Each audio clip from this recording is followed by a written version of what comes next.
നമസ്കാരം. 2026 നിയമസഭാ തെരഞ്ഞെടുപ്പിന് മുമ്പ് LDFിൽ നിന്ന് നിരവധി ഘടകകക്ഷികൾ UDFിലേക്ക് പോകും എന്നുള്ള വാർത്തകളാണ് ഇപ്പോൾ ഓരോ ദിവസവും പുറത്തു വന്നുകൊണ്ടിരിക്കുന്നത്.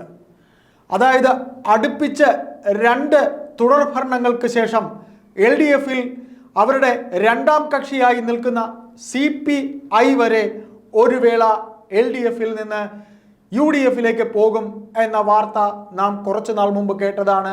എന്നുണ്ടെങ്കിൽ ഇന്നിതാ RJD എന്ന പാർട്ടി അവരിൽ ഈ പറയുന്ന ശ്രേയംസ് കുമാർ നേതൃത്വം നൽകുന്ന KP മോഹനൻ കൂത്തുപറമ്പ് MLA അദ്ദേഹം അടങ്ങുന്ന സംഘവും UDFിലേക്ക് പോകുന്നു എന്ന വാർത്തയാണ് കേൾക്കുന്നത്. ഇന്നലെ നാം കേട്ടത് കേരള കോൺഗ്രസ് മാണി ഗ്രൂപ്പും UDFിലേക്ക് പോകുന്നു. PV അൻവറിനെ UDF അവിടെ കൂടെ ചേർക്കാൻ പോകുന്നു എന്നുള്ള വാർത്തകൾ. ഏതായാലും ഈ ഒരു തദ്ദേശ ഇലക്ഷൻ കൂടി കഴിയുമ്പോൾ ജോസഫ് ഗ്രൂപ്പ് ഈ പറയുന്ന RJD Mani group, Kerala Congress Mani group, RJD, CPIയുടെ കാര്യം നമുക്ക് തർപ്പിച്ച് പറയാൻ കഴിയുമോ എന്നറിയില്ല. ആന്റണി രാജു ഇങ്ങനെ തുടങ്ങിയിട്ട് നിരവധി പേർ LDFിൽ നിന്ന് UDFിലേക്ക് പോകും എന്ന വാർത്തയാണ് വരുന്നത്. ഏതായാലും RJD അവർക്ക് അവരുടെ അസംതൃപ്തി LDFിൻ്റെ നേതൃനിരയിലേക്ക് അറിയിച്ചു കഴിഞ്ഞു. RJD തീർച്ചയായും UDFിലേക്ക് പോകുമെന്നാണ് അറിയാൻ കഴിയുന്നത്. അതുപോലെ മാണി കോൺഗ്രസ് തീർച്ചയായിട്ടും ജോസ് കെ മാണി ഇന്ന് നിഷേധിച്ചിട്ടുണ്ടെങ്കിലും ഇനിയും 1 വർഷം സമയമുണ്ട്.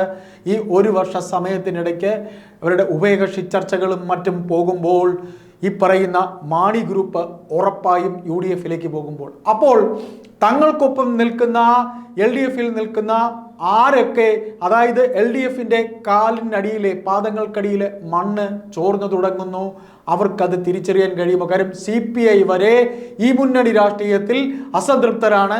ഇനി ഈ പറയുന്ന ഒരു വേള മന്ത്രിയാക്കിയിരുന്ന ആന്റണി രാജു, കോവൂർ കുഞ്ഞുമോൻ തുടങ്ങിയിട്ട് LDF ഭരണത്തിൽ ഇത്രയും കാലം അവർക്കൊപ്പം നിന്നിട്ട് ആന്റണി രാജുവിനെ ഒരു തവണയെങ്കിലും മന്ത്രിയാക്കി.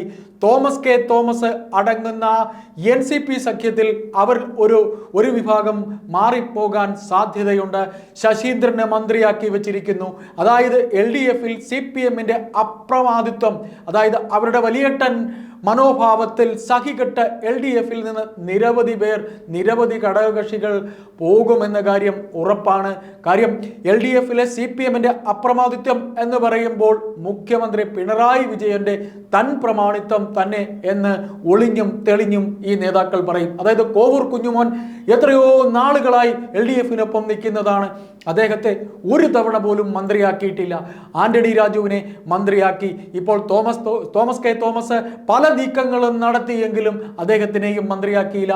അപ്പോൾ NCPയിൽ വരെ ഒരു ഘടകം ശശീന്ദ്രനൊഴികെ ഉള്ളവർ ഒഴിഞ്ഞു പോകുമോ? എന്തിന് PC ചാക്കോ വരെ കോൺഗ്രസിലേക്ക് പോകും എന്നുള്ള വാർത്തകൾ കേൾക്കുന്നു. ഏതായാലും ഇനി വരുന്ന ഒരു 10 മാസക്കാലം ഇത്തരത്തിലുള്ള അടിവലികൾ, അതായത് ചർച്ചകൾ, ഉഭയകക്ഷി ചർച്ചകൾ ഒക്കെ നടക്കും. അതായത് UDFിൽ കോൺഗ്രസിലെ രമേശ് ചെന്നിത്തലയ്ക്കൊപ്പം ഈ പറയുന്ന മുസ്ലിം ലീഗ് വരെ അൻവറിനെ കൊണ്ടുവരുന്നതിൽ അൻവർ ഇന്നിപ്പോൾ സാദിഖ് അലി ശിഹാബ് തങ്ങളെ കാണാൻ പോയി, കുഞ്ഞാലിക്കുട്ടി സാഹിബിനെ കാണാൻ പോയി, അങ്ങനെ നിരവധി പേരെ കാണാൻ പോയി. അവരൊക്കെ തന്നെ അൻവറിനെ അടുപ്പിക്കുമ്പോൾ ഇത്തരത്തിൽ ഘടകകക്ഷികൾ കൂടെ ചേർക്കുമ്പോൾ കോൺഗ്രസിനകത്തുള്ള തർക്കം മാത്രം മാറ്റി നിർത്തിയാൽ UDF ഒരു വേള സമ്പന്നമാകാൻ സാധ്യതയുണ്ട്. കോൺഗ്രസിനകത്തെ മുഖ്യമന്ത്രി പദത്തെ ചൊല്ലിയുള്ള തർക്കത്തിനൊരു അറുതി ഉണ്ടായാൽ അതിന്മേൽ അറുതി ഉണ്ടാക്കും എന്ന് തന്നെ നമുക്ക് കരുതാം. കാര്യം കുഞ്ഞാലിക്കുട്ടിയെ പോലെ UDFിനകത്ത് ഈ കക്ഷികളെയൊക്കെ ഒരു മെയ് വഴക്കത്തോടെ നിർത്താൻ പറ്റിയൊരു നേതാവ് മറ്റാരുമില്ലല്ലോ. കാര്യം മുസ്ലിം ലീഗിന് അടുത്തൊരു ഭരണം കൂടെ നഷ്ടമായാൽ ഉള്ളൊരവസ്ഥയെക്കുറിച്ച് അവർക്ക് നല്ലവണ്ണം അറിയാം. അതുകൊണ്ട് തന്നെ ജോസഫ് ഗ്രൂപ്പായാലും മാണി ഗ്രൂപ്പായാലും ഇനി ആരൊക്കെ UDFിലേക്ക് വന്നാലും അവരെയൊക്കെ വളരെ തന്മയത്വത്തോടെ കൊണ്ടുപോകാൻ കഴിയാം. വി ഡി സതീശൻ ഇപ്പോൾ അൻവറിന്റെ കാര്യത്തിൽ ഒരു അനുകൂല നിലപാടെടുത്തിരിക്കുന്നു. ഈ ആഴ്ച തന്നെ അൻവറിന്റെ കാര്യത്തിൽ ഒരു തീരുമാനം അറിയും. അതായത് ചാഞ്ചാടി നിൽക്കുന്ന LDFന്റെ ഈ നാളിതുവരെയുള്ള കഴിഞ്ഞ ഈ 8 വർഷത്തിന് വരെയുള്ള അടുപ്പിച്ചുള്ള ഭരണം, പിണറായിയുടെ അപ്രമാദിത്വം, CPMന്റെ വലിയേട്ടൻ മനോഭാവം അത് CPIക്ക് വരെ സഹിക്കാൻ പറ്റാത്ത രീതിയിൽ എത്തിയിരിക്കുന്ന ഈ അവസരത്തിൽ നിരവധി കൊഴിഞ്ഞുപോക്ക് LDF മുന്നണിയിൽ നിന്ന് UDFിലേക്ക് പോകും എന്നുള്ള കാര്യത്തിൽ ഉറപ്പാണ്.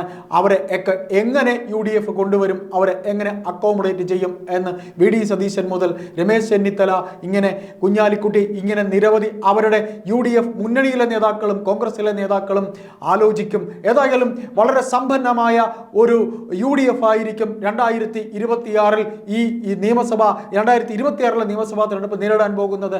ഒരു വലിയ കൊഴിഞ്ഞുപോക്ക് തീർച്ചയായും LDFിൽ നിന്ന് ഉണ്ടാകും എന്ന് തന്നെയാണ് രാഷ്ട്രീയ കേരളം ഉണ്ടാകുമോ അല്ലെങ്കിൽ എന്താകും എന്നുള്ളത് തന്നെയാണ് രാഷ്ട്രീയ കേരളം ഉറ്റുനോക്കുന്നത്. LDFിലെ കൊഴിഞ്ഞുപോക്കും UDFിലെ സമ്പന്നതയും. നന്ദി, നമസ്കാരം.